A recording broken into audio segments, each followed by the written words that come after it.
बातमीपत्राच्या सुरुवातीला अतिशय महत्त्वाची घडामोड जाणून घेतोय।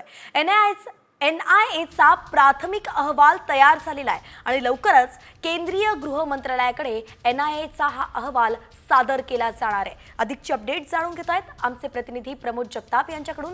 प्रमोद, नेमकं या अहवालात काय लिहिलेलं आहे, काय सादर केलं जाणार आहे, काही याबद्दलची अपडेट? वैष्णवी, प्रामुख्याने जर बघितलं तर मागचे 2 दिवस म्हणजे काल आणि परवा NIAची टीम जी आहे ती पहलगाम मधील बैतरणी व्हॅली मध्ये गेलेली होती आणि त्यांनी 3D मॅपिंग सह काही लोकांचे जबाब घेतलेले होते। ते सगळे मुद्दे जे आहेत ते NIAच्या अहवालामध्ये आहेत अशी माहिती मिळते। प्रामुख्याने जी माहिती आता समोर येते वैष्णवी, त्यानुसार अहवालामध्ये पाकिस्तानची जी दहशतवादी संघटना आहे लष्कर-ए-तोयबा ISI आणि पाकिस्तानी लष्करानं ह्या सगळा कट केला आहे अशा पद्धतीची माहिती या अहवालामध्ये NIA कडनं लिहिली गेलेली आहे अशी देखील माहिती सूत्रांच्या हवाल्याने मिळत आहे।